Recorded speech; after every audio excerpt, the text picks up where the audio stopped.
Salut tout le monde, c'est Big Gaming 84 et on se retrouve aujourd'hui pour le tuto peinture du char BT2 de chez Unimodel.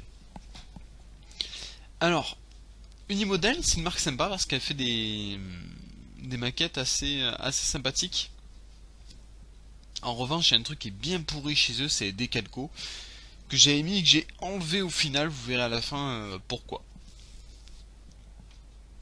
Donc, au début, un petit satin black de chez MIG. Vous faites les échappements, les grilles, les chenilles, tout ça. C'est une couleur qui permet de faire de bien faire ressortir ces éléments. Un vert forêt. Avec le vert forêt, on va venir rééclaircir les zones qu'on a ombrées avec le noir, entre guillemets.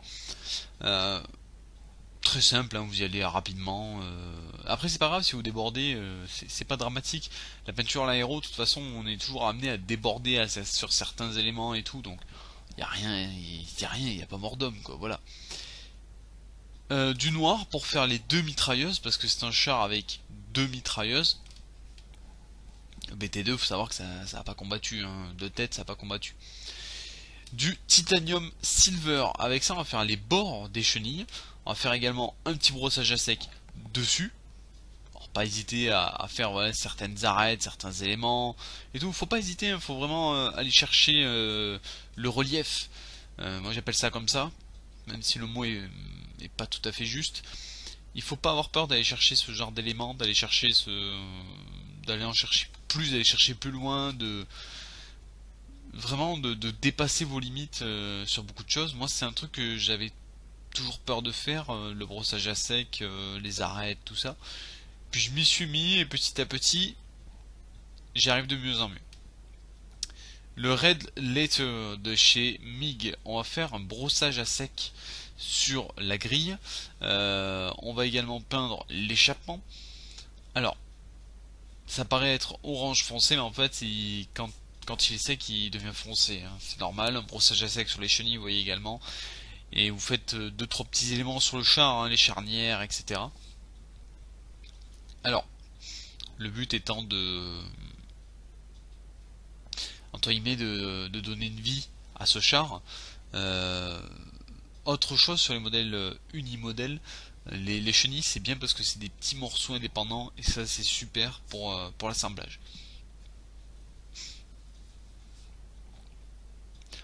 Donc après un petit peu de pigment, voilà, du pigment rouille. L'avantage du pigment rouille c'est qu'il fonce bien après, donc c'est facile de l'appliquer. Vous voyez, on prend, on l'applique. Alors moi j'utilise là le pigment fixeur.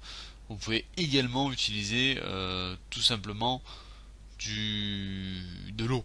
De l'eau ça le fait bien, ou le passer à sec. C'est encore une autre technique. Toutes les techniques existent. Après c'est à vous de voir selon vos aptitudes tout simplement. Un petit peu de terre également, du pigment terre pour faire joli, pour faire sympa. Bon, pas sans plus, parce que le pigment terre il est assez discret, on le voit pas beaucoup. Celui-ci il est pas exceptionnel. De toute façon, je vais bientôt refaire le plein de pigments, histoire d'avoir du bon matos pour la peinture. Donc voilà, après vous l'appliquez avec de l'eau, du pigment fixeur sur les chenilles que vous venez d'enduire de rouille, et là ça fait bien. Là ça fait super bien. Ensuite, titanium silver, brossage à sec sur les grilles, pour vraiment donner un aspect aux grilles.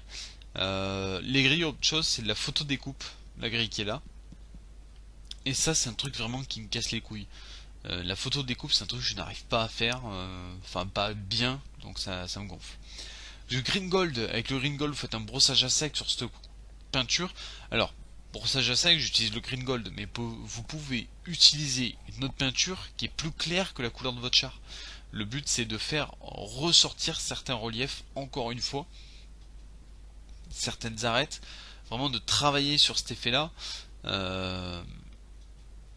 On va chercher le détail, histoire de faire les choses bien. Voilà. Donc vous voyez là, on est vraiment sur un travail quand même ultra simple. Après vous en faites un petit coup sur les chenilles, c'est pour faire un effet un peu sympa et pour les éclaircir un petit peu parce que à force de traitement, elles sont devenues plus foncées.